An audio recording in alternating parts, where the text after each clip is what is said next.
and I basically believe that with some understanding about your books, some understanding about the subjects, 60 days is more than sufficient time for me to read and revise and give this examination and clear. This is my belief system. So 60 days means 60 into 10, 600 hours. I already used to tell this. Don't you think that 60 days na this 60 days na perusa சில பேருக்கு தெரியுது 60 நாள் அப்படினு தெரியுது சில பேர் நினைக்கிறான் 60 நாள் தான் அப்படினு நினைக்கிறான் ரெண்டுமே தப்பான approach. 60 days means as an average 10 hours in a day, 600 hours you are having. Is that correct? 60 into 10 per day, 600 hours. In the 600 hours, what are the areas which you have to revise? History. Is it not? Totally how much hours we are having? Okay, 600 we are having, no hours. What are the subjects we have to revise? We have to revise this history, we have to revise this geography, we have to revise polity, then of course we have economy. Is it not? Then of course environment. Okay, we have added. Then plus current affairs, there is something. Plus I have to solve some questions also every day. We are spending some time for the questions, and of course torture like this crash course and all this. Okay, crash course. How I am going to do all this in the 600 hours? You just calculate. எப்படி நான் பண்றது? How should we do that in the 6 hours? Okay, let us presume for history in the 600 hours. How much time do you think that I should give for history? You tell me this. Ma, எல்லாமே how I will divide this in 600 மணி நேரத்தை இந்த சப்ஜெக்ட்டுக்கு நான் எப்படிமா பிரிக்கிறது? How I should divide? On what basis I should divide? There are two bases I could divide normally as an UPSC aspirant. கொஞ்சம் scientific study இதெல்லாம் scientific studyங்கிறது gradually you should have done. What is the scientific study? So totally I am having 600 hours. Let us say 1, 2, 3, 4, 5, 6, 7. Let us say 7 areas I have to split this. So 600 divided by 7 I can put, and I could arrive at a number. Then that for let us say 600 divided by 6 nu vechukita kuda 100 hours than our average. Okay, so 100 hours for history I would calculate this way. What way is this? This is an average way. Okay, second way would be what? How many questions are reflected in the preliminary examination on these areas? For example, let us say history is reflecting around 20% of the questions. Geography is having, let us say, 50% of the questions in the preliminary. Polity is reflecting around 13% of the question to 15% of the question. Economy is having around 15. Let us say some percentage, average percentage would be there. Based on the percentage of the questions, I would allot this time period for these subjects. This is the second way. Number 2.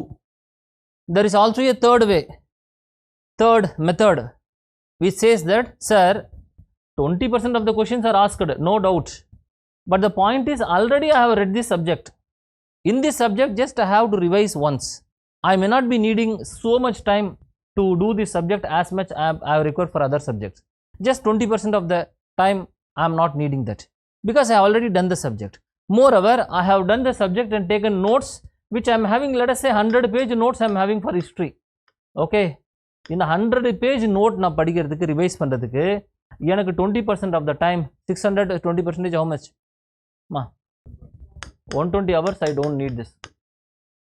For this 100-page notes which I have taken for this history, I need just, let us say, for one revision I need, let us say 10-12 hours per second. Total 25 hours would be sufficient for me. 25 hours will be sufficient. Ma, நான் பேசுறது உங்களுக்கு புரியுதா? Sir, for this subject, let us say for economics, அப்படியே விட்டு வச்சிருக்காங்க. Question எத்தனை percentage வருது? Let us say 15% of question. How much is 15%? 90 hours. Is it correct? Ma, correct? 600 மணி நேரத்துல 90 hours ல. But Anna sir, I have just given one reading. I have to give one more reading. I have the whole material, which is 100-page material, 150-page material. Then I have to do many other things. அது எனக்கு 90 hours போதுமா sir அப்படின்னா, that is based on the individual. நீங்க எந்த subject முடிச்சு வச்சிருக்கீங்க, எதை முடிச்சு வைக்கல, அதை பொறுத்து இதை நீங்க ஒரு அனாலிசிஸ் இன்னைக்கு நீங்க போடணும். Today those people who are sitting in the session, those people who are in the online, make this scientific study before you proceed for the next 60 days. ஏதோ வந்து சொல்றானே, போறேன் சார், நான் போனேன், மாடு மேய்க்க போனேன், மாடை திறந்து விட்டேன், மலைக்கு போச்சு, வீட்டுக்கு போச்சு, திரும்ப வந்துச்சு, இந்த கதை பண்ணிட்டு இருந்தீங்க. The results are not going to be different than what it was last year for you. போன வருஷம் பண்ண வேலையே இந்த வருஷம் பண்ணிட்டு இருந்தீங்கன்னா, போன வருஷம் வந்த ரிசல்ட்டே தான் இந்த வருஷம் உங்களுக்கு வரப்போகுது. நான் பேசுகிறது உங்களுக்கு புரிஞ்சு போச்சா? அப்போ மொத்தம் இருக்கிறது எத்தனை மணி நேரங்கிறது நம்மளுக்கு தெரிஞ்சு போச்சு. 600 மணி நேரம் தான். இந்த 600 மணி நேரம் நான் ரொம்ப பாசிட்டிவாக நான் சொல்கிறேன், ரொம்ப பாசிட்டிவாக நான் சொல்லிட்டு இருக்கேன். என்ன பாசிட்டிவாக சொல்கிறேன், சாட்டர்டே சண்டேலாம் நான் எல்லாமே ஸ்டடி ஹவர்ஸ்னு வச்சுக்கிட்டேன். புரிஞ்சா? 600 மணி நேரம்னா நான் எதுவுமே பிரேக் விடல. எனக்கு உடம்பு சரியில்லை இல்லை அதெல்லாம் நான் கணக்கே வைக்கல. 600 மணி நேரம் எல்லா நாளுமே 10 மணி நேரம் படிக்கிறேன்னு வச்சுக்கிட்டேன். அப்படி நிறைய பேர் பண்ண முடியாது. திடீர்னு ஒரு நாள் படுத்துருவாங்க, திடீர்னு ஒரு நாள் ரிலேட்டிவ்ஸ் வந்துடுவாங்க, ஏதோ பர்த்டே அது இதுன்னு ஏதாச்சும் ஒன்று போயிடும், டெத் டே சம்திங் இல்லை, அதெல்லாம் உங்களுக்கு இருக்கக்கூடாது இப்போ. பட் நான் சொல்கிறேன் பொதுவாக. So in this 600 hours, if you are positively, if you am taking and if you divide based on these parameters, okay, you do this calculation today. This is very very important. This is as important as you are reading for any subject, and this will require how much time? 1 hour it will require for you. உங்களோட பற்றி நீங்களே உங்களுக்கு தான் தெரியும். புரியுதுல? So 3 calculations I have said. How? Total number of சப்ஜெக்டை போட்டு divide பண்ணிட்டேன். செகண்ட் மார்க்கை வச்சு நான் டிவைட் பண்ணிட்டேன். தேர்டு நான் என்ன படிச்சிருக்கிறேன், என்ன படிக்கணுங்கிறத வச்சு நான் டிவைட் பண்ணிட்டேன். Okay, as an average I think that the mark and your study இது ரெண்டையுமே இன்டகிரேட் பண்ணுங்க. நீங்கள் எது வரைக்கும் படிச்சிருக்கிறீங்க ப்ளஸ் எவ்வளோ பர்சன்டேஜ் வெயிட்டேஜ் அதுக்கு வருது, இது ரெண்டையுமே ஓவர்லேப் பண்ணி அதுக்கு based on that you put a scheduled. And I am always available in the office. After putting this schedule, if people are here in the online or offline, now people you can come and show me that sheet of paper which you have done and say, sir, this is what it is. Now how I should proceed. You make this and you meet me. I will tell you from then on how we should proceed. But I want this to be done. Secondly, and most important of all, now let us say after this, what is there? I have said history, sir. Now according to this calculation, I had said history. Let us say 70 hours I had put for history, and for polity let us say 100 hours I have put for polity. And the most important thing now comes, in the 70 hours what are you going to read? What to read? Everybody says NCERT, is it not? Everybody says class notes, and some people are having smart people, they are toppers notes. Topper யாரோ இருக்கான் 2 பேர், அவன் notes வாங்கி வச்சிருக்கான் 2 பேர். புரியுதுல்ல? தர்மலசரி pass பண்ணதும் pass பண்ணாங்க. தர்மலசரி அவங்க பேரை சொல்லி நிறைய பேர் என்கிட்ட அந்த நோட்ஸ் கொடுங்க சார், மனோஜ் நோட்ஸ் எனக்கு கொடுங்க சார்னா. புரிஞ்சில்ல? இதெல்லாம் யாருக்குமே கொடுத்துருக்கூடாது. அந்த நோட்ஸ் தூக்கி நான் எடைக்கு போட்டேன். புரிஞ்சா இல்லையா உங்களுக்கு? ஏன்னா the notes which she prepared is for her based on these calculations. She knows where she had prepared, where she is strong, where she is weak. Based on that she would have prepared a notes.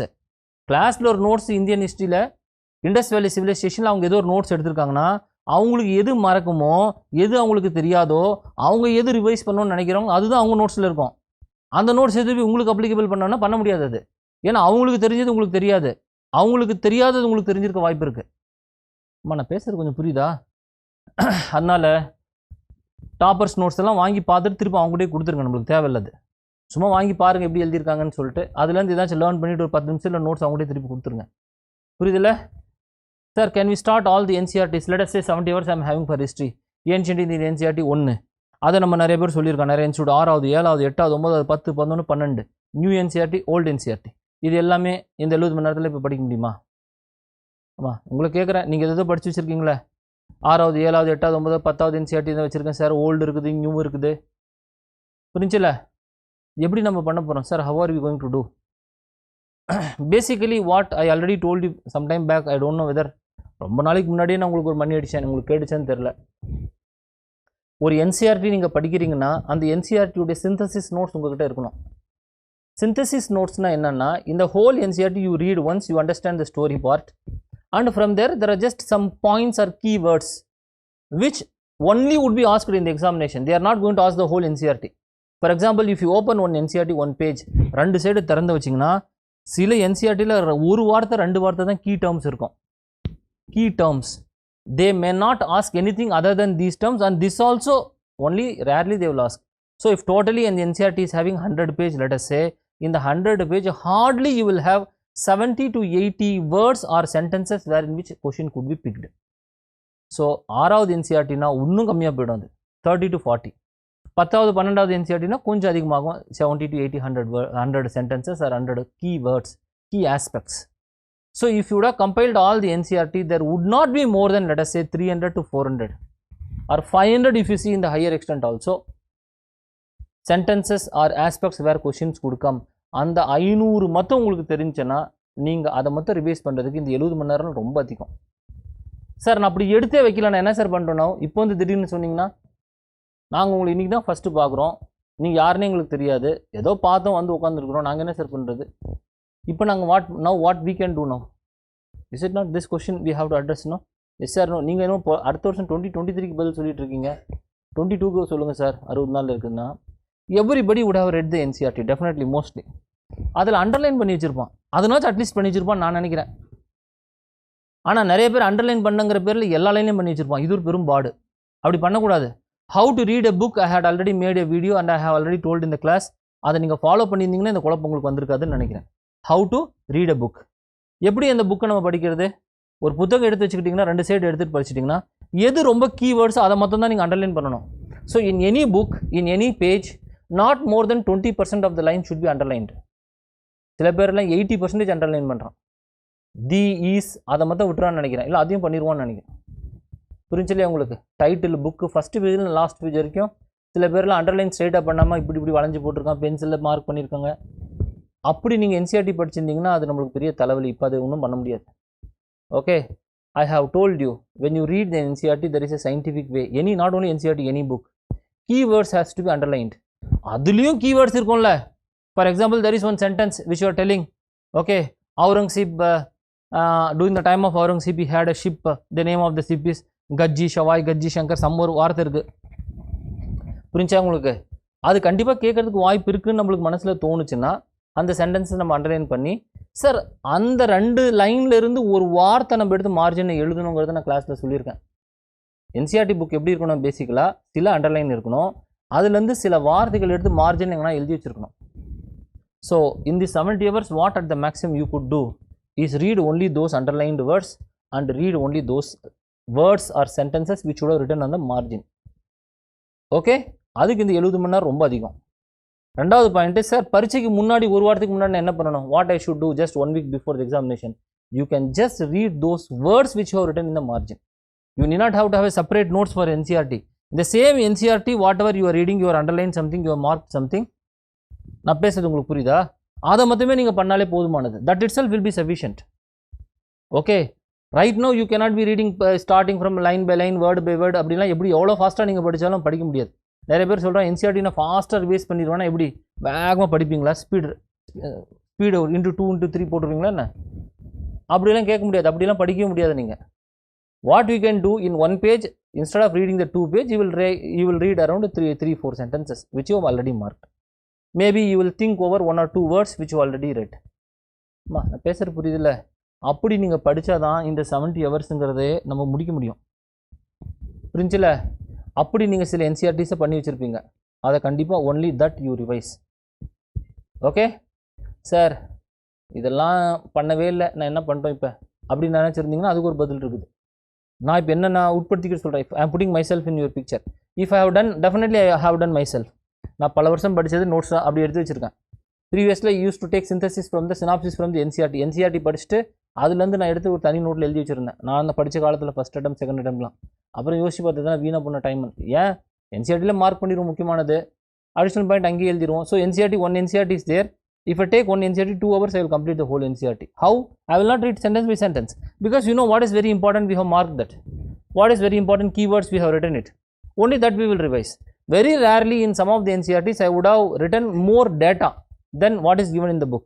புத்தகத்தில் கொடுக்கறது மட்டும் எடுத்து margin எழுதாமல் additional data நான் படிக்கும்போது ஏதாச்சும் வந்துச்சு, class discussion, test discussion, I will add that separately in a sheet of paper. I will staple it or I will stick a sheet of paper, and that data will be there only. For example, 1857 revolt, if there is 2-3 points more additional points, I would stick it there. புரிஞ்சா? So that will itself play as a notes. பேசுறது உங்களுக்கு understanding, you are understanding this? So like that, if you have taken notes, this 70 hours is too high to revise even history. 15-20 hours போதும் history revise பண்ணுறதுக்கு. நான் பேசுகிறது புரிஞ்சு உங்களுக்கு? Sir என்கிட்ட அதெல்லாம் கிடையாது, நான் என்ன பண்ணணும் இப்போ சொல்லுங்கள்? அதுவும் என்கிட்ட கிடையாது. என்சிஆர்டி மட்டும் தான் வச்சுருக்கிறேன், நடுவில் நான் அண்டர்லைன் பண்ணி வச்சுருக்கேன், ரேண்டமாக பார்த்துருக்கேன், ஏதோ ஒன்று பண்ணியிருக்கேன். நான் வாட் ஐ ஷுட் டூ? ப்ரிலிமினரியை விட்டுட்டு போயிடலாமா? நம்மளுக்கு விடவே முடியாது. நம்மளுக்குலாம் தெரியும், யூபிஎஸ்சி ஆஸ்பிரன்ஸ் பற்றி தெரியும்னு நினைக்கிறேன். தாயத்தை நம்ம கட்டிட்டோம் யூபிஎஸ்சி பாஸ் பண்ணோன்னு, அதை நம்ம கழட்ட முடியாது, தெய்வ குத்தம் ஆகிடும். புரிஞ்சா? கழட்ட முடியுமா? நம்ம யோசிச்சு பாருங்கள். நம்ம பண்ணவே முடியாது, தெய்வ குத்தம் ஆகிடும். நம்ம என்ன பண்ணலாம்? இப்போ given the time, what best we can do, we will do the best. If you do, the result would be the best. The lesser the best, lesser the probability of the result. அவ்வளோதான். யூபிஎஸ்சியில் ஒன்றும் இல்லை sir. அப்போ நான் pass பண்ணிடுவேன்னு சொல்ல முடியுமா? சொல்லவே முடியாது. நம்ம ஃபெயில் ஆகிடுவேன்னு சொல்லிடுவீங்களா? அதுவும் சொல்ல முடியாது. நான் நிறைய ஸ்டூடெண்ட்ஸு பாஸ் பண்ணிடுவான்னு நினச்ச ஸ்டூடெண்ட்டு பாஸ் பண்ணிட்டான். பரவாயில்லையே சார், உங்கள் கணிப்பு பயங்கரமாக இருக்குதே. 2 ஸ்டூடெண்ட் சொல்கிறான், என்னையும் அப்படி நினைங்க சார் அப்படிங்கிறான். நான் இல்லைப்பா, உங்களை பார்த்தா எனக்கு இப்படி தோணும். அப்போ நம்ம கணிச்சது சரியாக இருக்கும்னா சில ஸ்டூடெண்ட்ஸை நம்ம யோசிப்போம், இவன் எப்படி பாஸ் பண்ண போகிறானே தெரியலையே, ஆனால் பாஸ் பண்ணிடுவாங்க. அப்படியும் நடந்திருக்குது. I accept my ignorance also because sometimes it has happened. I have told the students, service வாங்கினதுக்கப்புறம் அந்த பையனை கூப்பிட்டு, ஏப்பா படிக்கிற காலத்தில் இவ்வளோ சேட்டை பண்ணிட்டு இருந்தீங்க, எப்படிப்பா பாஸ் பண்ணிங்கன்னா, எப்படியோ நடந்திருக்குது, நம்ம சொல்ல முடியாது எதுவும். புரியுதில்ல உங்களுக்கு?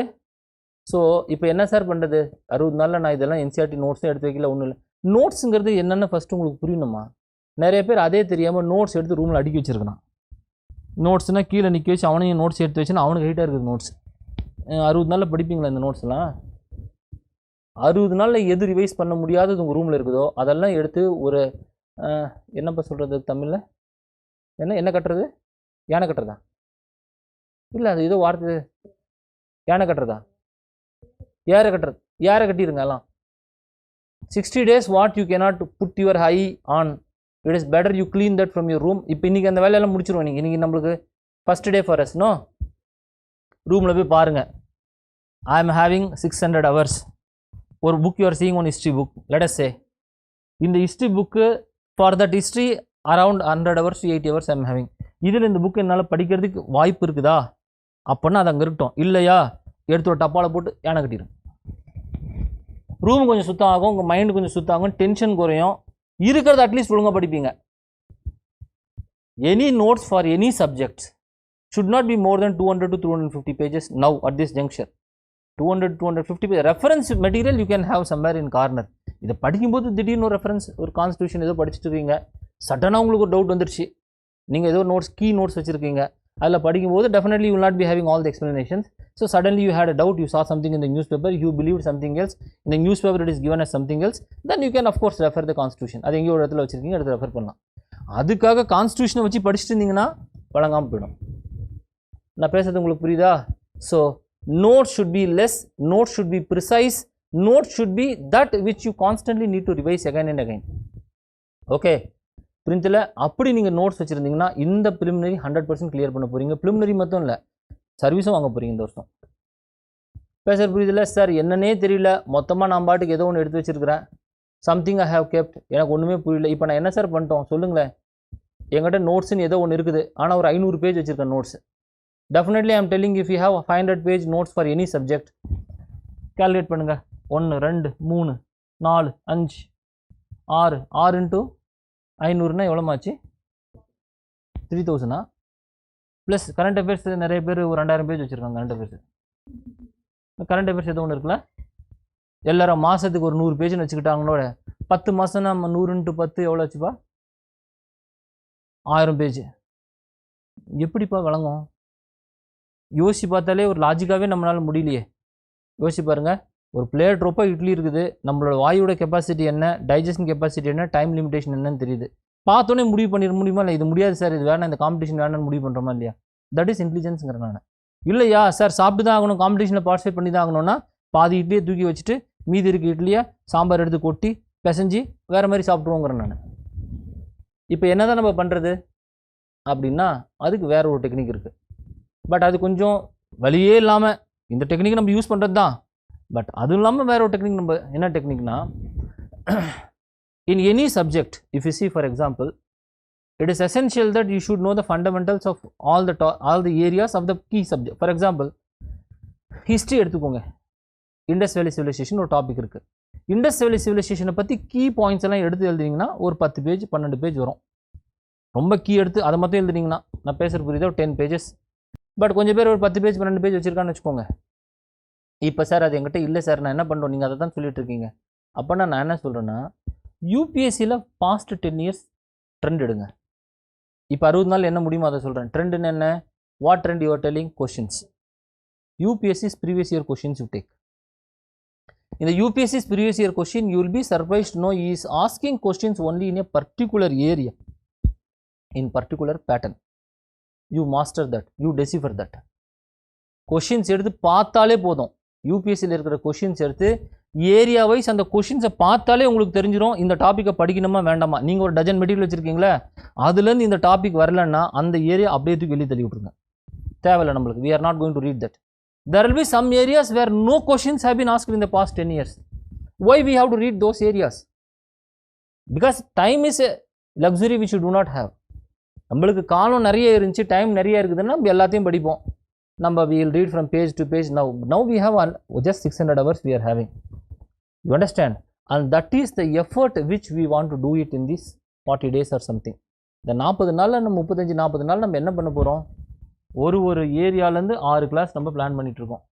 இந்த 6 கிளாஸில் நீங்கள் என்ன சார் பண்ண போகிறீங்க? ஒன்றும் பண்ண போகிறதில்ல. ப்ரீவியஸ் இயர் கொஷின் எடுத்துகிட்டு 10 வருஷத்தில் ஒரு டாப்பிக்லையும் என்னென்ன கொஷின் கேட்டிருக்கான்னு அந்த கொஷினை பார்க்க போகிறோம். So that this exercise will be 1.5 hours every day. We will see the questions, will give the answers, just we'll analyze those areas also. எதுனா 1-2 பாயிண்ட் என்னாச்சும் புரியுதில்ல, அதை நம்ம பார்த்தாலே ஒரு அளவுக்கு I think we could be relevant to this preliminary examination. Relevance வந்துடும், relevance புரியுதில்ல உங்களுக்கு. Second point என்னன்னா, one more thing which you have to do today, means not every day. There is a group which we are having which is called Bodhisattva. Is it not Bodhisattva? I think most of the people who are listening to this session are here, or they are all part of this Bodhisattva 22 னு சொல்லிட்டு ஒரு Telegram group இருக்குது. It is a private group presently. I think I kept it as a private group. Okay, if you people who are here who want to participate, okay, if you want to join, you contact me or you contact the office. I'll send the link. Personally, I think it's a private group presently. Okay, in that group you be a part. One more thing which you can do, two things which you can do. One, these questions you can go through. Second thing what you can do is, இதே மாதிரி similar questions நீங்கள் mimic பண்ணுங்க. You mimic similar questions. Mimic yourself, you mimic. இந்த மாதிரி எப்படி question வரும்னு நீங்களே ஒரு கொஸ்டினை கொஞ்சம் டைம் எடுத்து maybe in half an hour 1 hour you mimic 4 questions, 3 questions, 4 questions, and you post those questions in this Bodhisattva 22 group. You yourself, you write it and post it. ஒரு பேப்பரில் எடுத்து மிமிக் பண்ணுங்கள். randomly you mimic, write something, you mimic. மிமிக்னா என்ன அர்த்தம் புரியுதில்ல? நீங்களே UPSC மாதிரி question எடுக்க try பண்ணுங்கன்னு நான் சொல்கிறேன். அதே மாதிரி I will tell you how it has to be done. Okay, try it. You need not have to be perfect, but you can try that. So one, you will see, you will know what the UPSC is asking. Number 2, you are also trying to predict what the UPSC will ask. These are the 2 things in the 60 days we can do. புரியுதில்ல? இதுக்கு எவ்வளோ sir time ஆகும் அப்படின்னு பார்த்தீங்கன்னா, our classes will be roughly around 90 minutes. Okay, every day we have planned, except today, because today I have come. கொஞ்சம் இன்னைக்கு ஒரு half an hour 15-20 minutes extra எடுக்க வாய்ப்பு இருக்குது. Our classes will be from 10 to 10:30 only. That's 10 to 11:30. That's the time you have planned. Afterwards, those people who are here, you can sit for another 1.5 hours and begin to mimic and post some questions. Then you can go from here if you want. It is your choice. Or after the class directly you can leave. I have no issues about this. Okay, you can sit, study yourself, bring all the material which you are having for those topics. Every day there is a schedule on every day we have put. Monday is going to be history always. Okay, Monday is going to be the history. So if you want, you can bring some Monday history material. Tuesday is going to be environment mostly, I think. Wednesday is going to be like this. We'll give the schedule. Okay, I'll give the schedule also. Saturday is going to be geography. Monday and Saturday it is confirmed I am going to come on Monday and Saturday. So Monday is going to be history, Saturday is going to be geography. Okay, that we can do. So you can sit here in half an hour, 40 minutes. After the session is over, you can immediately put your mind in whatever areas you analyzed. That work immediately you begin to do. People in the online also, in the house if you are sitting, book எடுத்து வச்சுக்கோங்க, அதை அப்படியே go through பண்ணுங்க. என்ன நம்ம இங்கே பண்ணுறோமோ அதே யூபிஎஸ்சி எப்படி கொஷின் கேட்டுக்கணும், அதே மாதிரி எப்படி இந்த ஏரியாவில் திரும்ப கொஷின் அடுத்த வருஷம் எப்படி வரப்போகுதுன்னு பிளான் பண்ணுங்க. If you are doing it genuinely, definitely the questions which you anticipate will come in the UPSC. இது நிறைய டைம் ஆயிருக்குது. ஓகே, 15-20 கொஷின் நம்மளே ப்ரிடிக்ட் பண்ண முடியும் இண்டிவிஜுவலாக. புரியுதில்ல? So your mind will be prepared. Whenever you are revising also, your mind will revise only those topics which you anticipate that the UPSC will put the question paper. So you are training the mind actually. Okay, to look for the questions, to look for the areas, to look for those sentences, to look for those facts the UPSC will ask. This is the most intelligent, but it requires mind processing. புரியுதுல? இல்லை எப்போவுமே இருக்கிற மாதிரி ஃபஸ்ட்லேருந்து எடுத்து வச்சுக்கிட்டு line by லைனாக படிக்கிறீங்கன்னா இன்னும் 5 வருஷம் உட்காண்டே இருக்க வேண்டியது தான் நம்ம. புரியுதுல? நான் சொல்கிற ஸ்ட்ராட்டஜி ஃபாலோ பண்ணுங்கள். இப்போ இந்த 60 டேஸில் இதுதான் இருக்குது. புரியுதுல? என்ன பண்ணோம்? ப்ரீவியஸ் இயர் கொஸ்டின் நம்ம பார்ப்போம். 1.5 hours நம்ம previous year questions you will see. And also you try to mimic ஒரு 1.5 hours 1 hours யூ சிட். இதுக்கப்புறம் உட்காந்து இந்த ஏரியாவிலேருந்து எப்படிலாம் கொஸ்டின் பாசிபிள் இருக்குது, சென்டென்சஸ் எப்படி வரும், இல்லை இந்த சென்டென்சஸ் கேட்கறதுக்கு வாய்ப்பு இருக்கான்னு நீங்கள் ஆன்டிசிபேட் பண்ணி that you put it in the group, you write it and post it in the group. Those people, other people who are in the group also, they will look at these questions. They may also put something. Just you see what other people are also anticipating and predicting. Maximum எல்லாருமே அவன் ஒரு கொஷினை போட்டால் கூட it's not going to take 20 minutes for you to review. அதுக்கு மேலே எடுக்காதுன்னு நான் நினைக்கிறேன். 20 நிமிஷத்தில் எல்லாருமே படிச்சிட முடியும். யார் யார் என்னென்னவோ டம்ப் பண்ணுறீங்களோ, யூ புட் எவ்ரி திங் அந்த same day, you put mostly by 12 o'clock itself 1 o'clock the 4 noon you complete this exercise. இந்த கொஷின் மிமிக் பண்ணுறது எல்லாமே நீங்கள் போட்டுருங்க. புரிஞ்சல்லையா உங்களுக்கு? ஸோ அந்த ஆக்டிவிட்டி நீங்கள் பண்ணணும். Sir rest of the day what we have to do? Rest of the days the notes, whatever notes you have kept, definitely you'd have had some notes. அந்த நோட்ஸை கோ த்ரூ பண்ணுங்கள். But நான் சொன்ன notes நீங்கள் வச்சுருந்தீங்கன்னா that is the best. If not, whatever notes already you are having, just go through that and always keep in the mind. காலையில் நம்ம என்ன மிமிக் பண்ணமோ அந்த ஏரியா மொத்தமே அந்த நோட்ஸ்லேருந்து நீங்கள் படிக்கிறதுக்கு ட்ரை பண்ணுங்கள். Whatever, don't read things. I am just surprise to know lot of the students are having so many material which the UPSC is not asking. The UPSC is never asked. not asking-ங்கிறது வேறு, never asked. 10 வருஷமாக ஒரு கேள்வி கேட்கல, 10 வருஷத்தில் ஒரு கேள்வி வந்திருக்குதுன்னா எனக்கு அது கண்டிப்பாக அந்த material தேவையில்லைம்மா. I am not wanting perfection. No, we don't want perfections. Do you want perfections or clear the examinations? You tell me. பர்ஃபெக்ஷன்ஸாக எல்லாமே படிக்கணும்னு நினைக்கிறீங்களா, இல்லை எக்ஸாமை கிளியர் பண்ணணும்னு நினைக்கிறீங்களா? எனக்கு பர்ஃபெக்ஷன்ஸ் எல்லாம் தேவையே கிடையாது. Whether in the mains also people are preparing for a strategy. What strategy? எல்லாத்தையும் படிப்பான் மெயின்ஸில் உட்காந்துக்கிட்டு. தேவையே கிடையாது. யூபிஎஸ்சி கிளியர் பண்ணுறதுக்கு என்ன ஸ்ட்ராட்டஜி இருக்குதோ அந்த strategy only this workable strategy that we will adopt. We are not reading here, you are not reading here for your satisfaction or my satisfaction. மனசு திருப்திக்காக படிக்கிறதுக்கு இது ஏதோ ஸ்டோரி புக்கு கிடையாது. இந்த ப்ரிப்பரேஷன் இது ஏதோ வேறு ஏதோ கிடையாது. இது ஒரு ஃபிலாசபிக்கல் டிஸ்கஷன் கிடையாது. we are here, we are doing our effort just to clear the examination. So all our aim is exam centric தான், UPSC centric தான். You understand the UPSC better, you understand the UPSC clearer, you will clear the examination faster. இல்லை புரியவே இல்லைன்னா மாடு மாதிரி வேலை செஞ்சு சர்வீஸே வாங்காமல் போயிடுவீங்க. ஆனால் நிறைய படிப்பீங்க, இதுதான் ரொம்ப பாவம். படிக்காமல் சர்வீஸ் வாங்காமல் போனால் அந்த நம்ம தோல்வியை ஏற்றுக்கிட்டு போயிடலாம். படிக்கல, வாங்கலை, அவ்வளோதான். Sir we did all our best but still we could not clear sir. That means whatever you are doing is not the best. According to you it is the best. It is not apt, it is not appropriate. தேவைக்கு என்னமோ அதை பண்ணல. பேசுறது புரியுதா? இப்போ போய் ஒருத்தரை நீங்கள் ப்ளீஸ் பண்ணணும் அப்படின்னா இதுதான்மா. ஒரு ஆளை போய் நீங்கள் சரி பண்ணணும், கரெக்ட் பண்ணணும்னா நீங்கள் என்ன பெஸ்ட்டாக அவருக்கு கொடுக்க முடியுங்கிறது எடுத்துகிட்டு அங்கே போகக்கூடாது. அவருக்கு என்ன தேவைங்கிறது நீங்கள் எடுத்துகிட்டு போகணும். அம்மா இது புரியுதா? ஃபஸ்ட்டு உங்களுக்கு யாரையோ ஒருத்தரை கரெக்ட் பண்ண போகிறீங்கம்மா. ஒரு எக்ஸாம்பிள், ஒரு பொண்ணுக்கிட்ட நீங்கள் போய் ஏதாச்சும் ஒரு கரெக்ட் பண்ண போனால் எப்படி போவீங்க?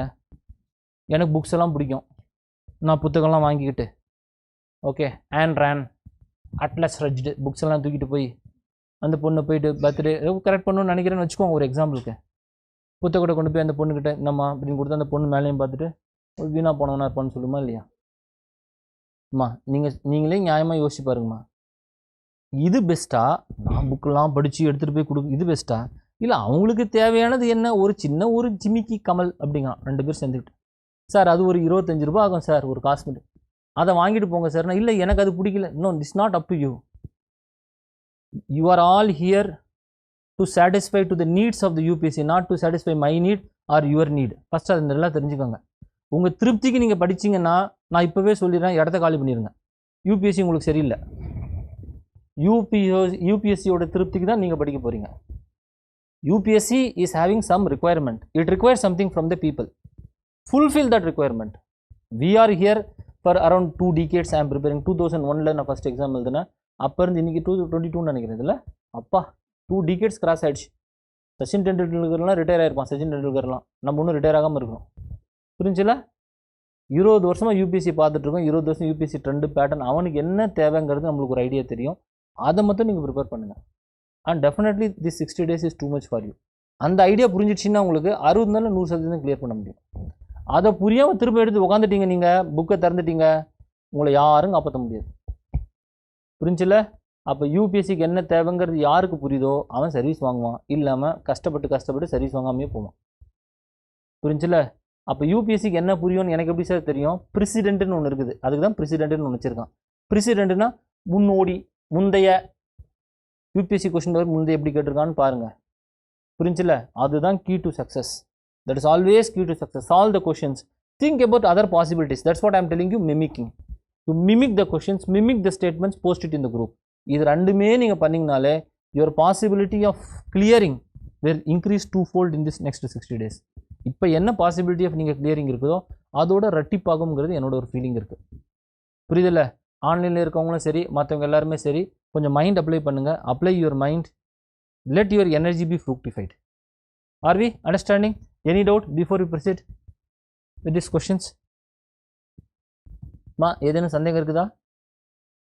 Any other doubt you are having? So how our classes are going to do? Our classes are going to be on the similar lines. There is one more thing which I forgot to tell you, which is very crucial. Most of the people do not know, but some people know it. The UPSC is also having some other connections. அது connectivity இருக்குது யூபிஎஸ்சிக்கு. UPSC பார்த்தீங்கன்னா இந்த CTS எக்ஸாம்னு ஒன்று conduct பண்ணுது. நீங்கள் பார்த்துருக்கீங்களான்னு தெரியல. Combined defence service. It is எனக்கு அது ரொம்ப நாளாக தோணுச்சு. Then I cross checked, it is to be correct also. இந்த யூபிஎஸ்சியில் பார்த்தீங்கன்னா சிடிஎஸ் கொஷின்ஸில் யூபிஎஸ்சி கேட்குற ஏரியா அதே ஏரியா இங்கே எடுத்துக்கூடிய கேட்டுறான். நம்ம யூபிஎஸ்சியும் கேட்டுறான். சிடிஎஸ் வருஷத்துக்கு 2 டைம் நடக்குது, combined defence service exam, military examinations. அதில் சில கொஷின்ஸ் எல்லாம் கேட்குறான். புரிஞ்சா இல்லையா உங்களுக்கு? இப்போ அந்த கொஷின் பேப்பர்லேருந்து சில கொஷின்ஸ் எடுத்து அப்படியே இங்கே கேட்டுறான், இல்லை அதே ஏரியாவே கேட்குறான், சிமிலராக கேட்குறான். புரிஞ்சில்ல? யூபிஎஸ்சியில் இது யூபிஎஸ்சியில் நடக்கக்கூடிய ஒரு விஷயம். So if possible you can refer those CDS questions also. What we have done in the course we have integrated. சிடிஎஸ்ல இருக்க கொஷின் எல்லாம் நம்ம எடுத்து கொஞ்சம் இதில் போட்டிருக்கோம். We have to discussion just to show you we have put all the areas. I have told all my faculties also to put the same. CTS question பேப்பரில் இருக்கிறதெல்லாம் செக் பண்ணிவிட்டு ஓகே அதுவும் இன்டகிரேட் பண்ண சொல்லியிருக்கேன். Okay, you will see some CDS questions also here. Okay, and one more thing also, whatever area he is asking in general studies, that he will ask in optionals also. இது நல்லா ஞாபகம் வச்சுக்கோங்க. Mains எழுதுறவங்களுக்கு எப்படி இருந்தாலும் mains எழுதுவீங்க கொஞ்சம் பேர். என்ன மெயின்ஸு? ஜிஎஸ் வந்து ஃபஸ்ட்டு நடக்கக்கூடிய பேப்பர். யூபிஎஸ்சி மெயின்ஸில் பார்த்தீங்கன்னா first day it will be GS. I hope you know this. ஜிஎஸ்ல கேட்கக்கூடிய கேள்வி ஆப்ஷனல் அப்படியே ரிப்பீட் ஆகும். For example, mainly this conventional area questions. ஹிஸ்ட்ரியில் வந்து ஜென்ரல் ஸ்டடீஸில் வந்து பார்த்தீங்கன்னா ஏதோ வேர்ல்டு ஹிஸ்ட்ரி கொஷின் ஒன்று கேட்டிருக்கான்னு வச்சுக்கோங்க, ஃப்ரெஞ்ச் ரெவல்யூஷன். கண்டிப்பாக ஹிஸ்ட்ரி ஆப்ஷனில் பார்த்தீங்கன்னா ஃப்ரெஞ்ச் ரெவல்யூஷனை பற்றி அதே ஏரியாவிலேருந்து ஒரு கொஷின் இருக்கும். எப்படி சார் இது நடக்குதுன்னா அதுக்கு பின்னாடி கொஞ்சம் லாஜிக் இருக்குது. அதை நம்ம இப்போ டிஸ்கஸ் பண்ண நேரம் இல்லை. There is a reason why this is happening. Okay, we don't have time to discuss all this, but this is what it is happening, so we will follow suit.